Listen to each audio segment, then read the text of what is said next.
Hey, salut tout le monde! J'espère que ça va bien.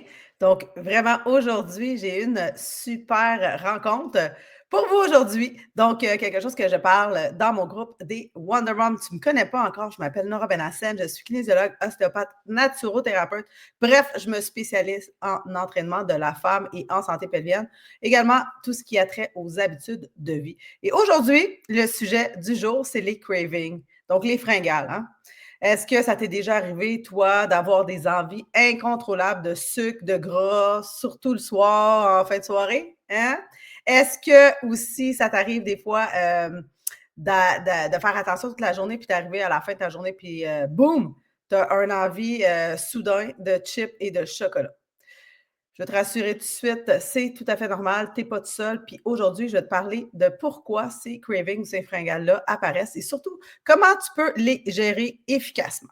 Donc, premièrement, il faut comprendre c'est quoi une craving et quand est-ce que ça survient. Donc, une craving, c'est une fringale qui arrive subitement.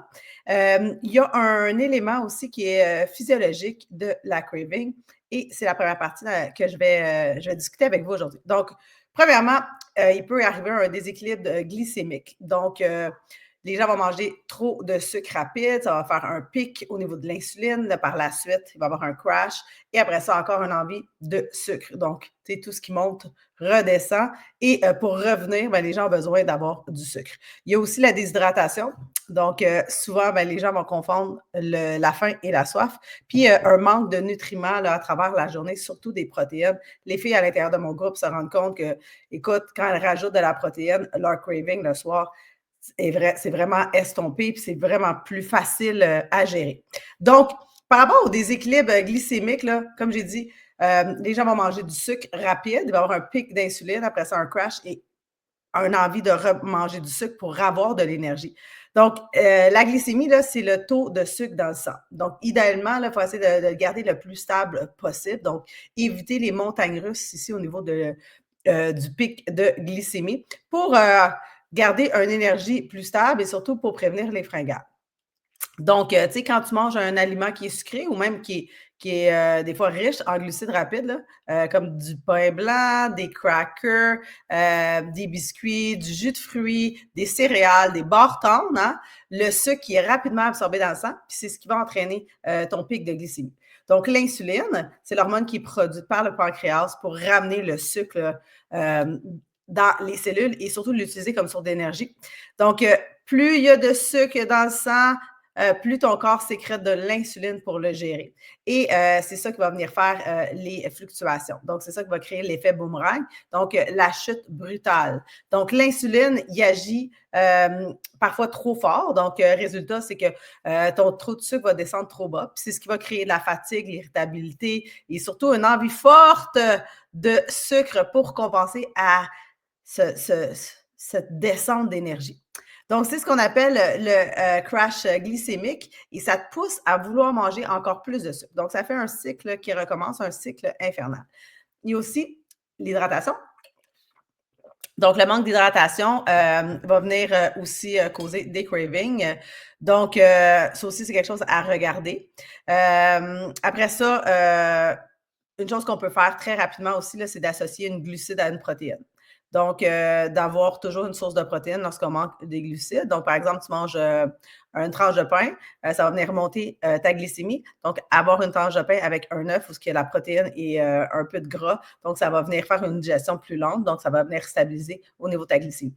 Un autre exemple, ça peut être un fruit. Donc, tu sais, un fruit, c'est super bon pour la santé, mais ça peut monter ta glycémie rapidement. Donc, si tu manges ton fruit avec un petit yogourt nature, ça va venir aider à ralentir justement la digestion puis éviter ce crash-là là, après, suite à l'ingestion de l'aliment en soi.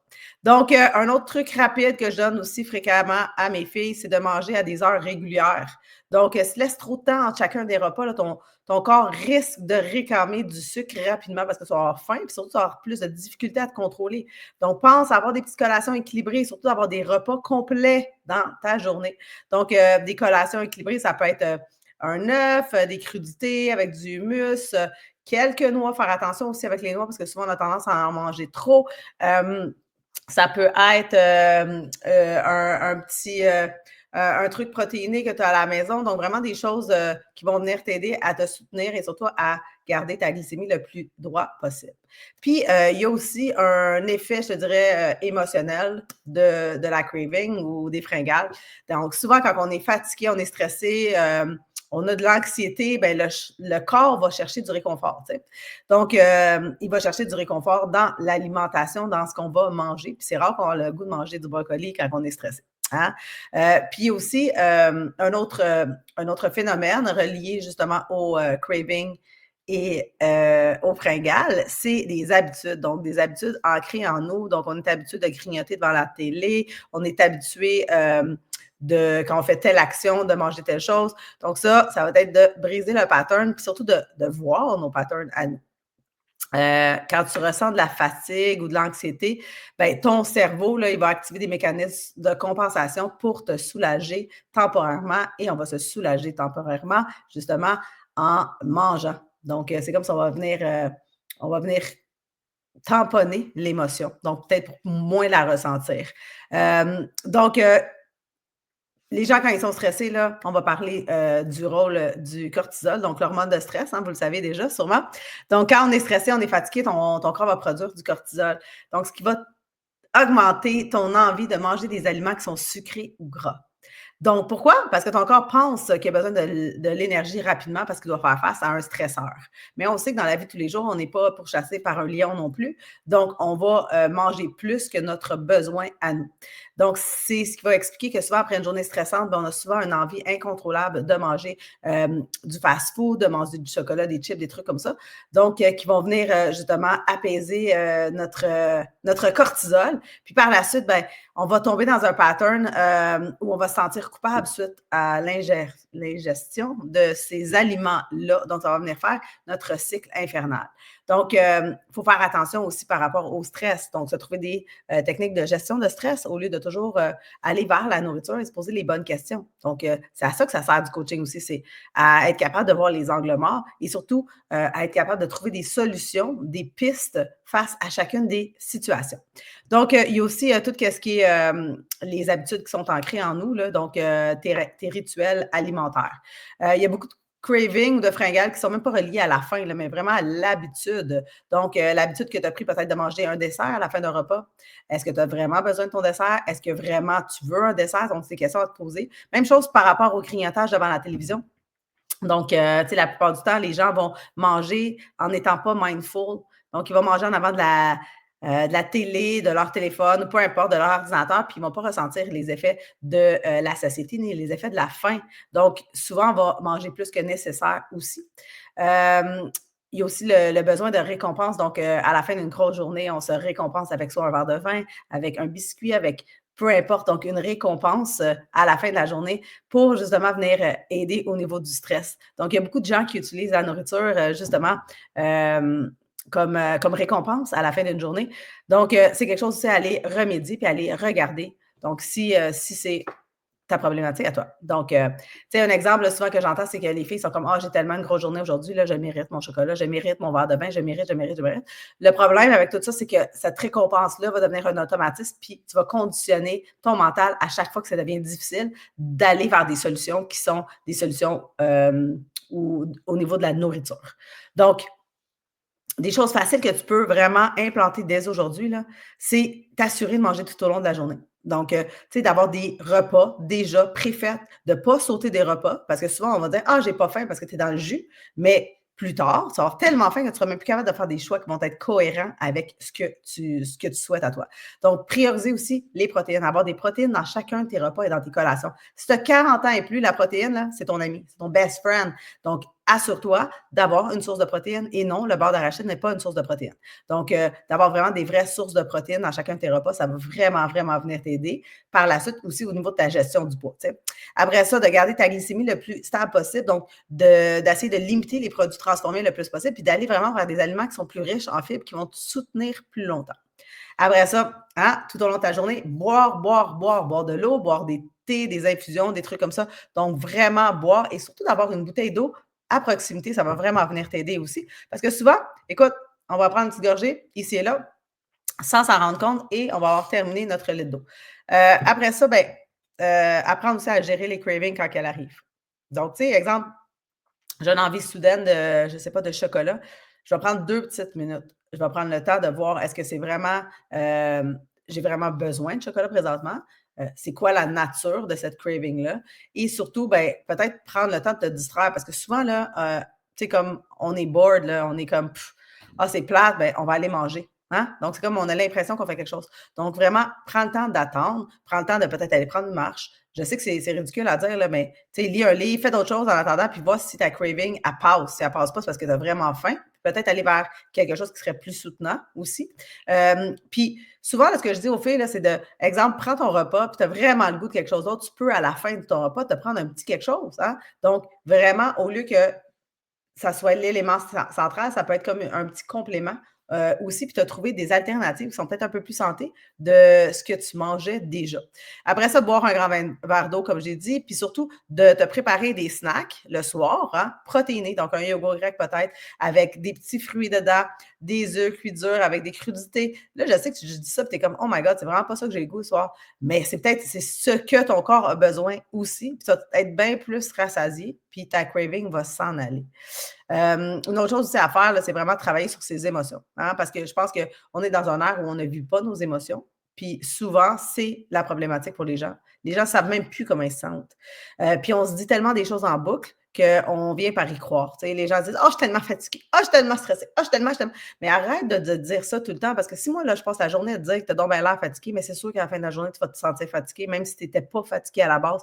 Donc, des fois, là, juste comme, hop, stop, prendre le temps de reframer tout ça, ça va vraiment venir t'aider. Prends le temps de nommer tes émotions. Prends le temps d'écrire. J'arrête pas d'en parler, le journaling. Prends le temps d'écrire. Écris tes buts, tes objectifs. Écris comment tu te sens. Écris ta journée. Tu sais, quand on était jeune, on avait un journal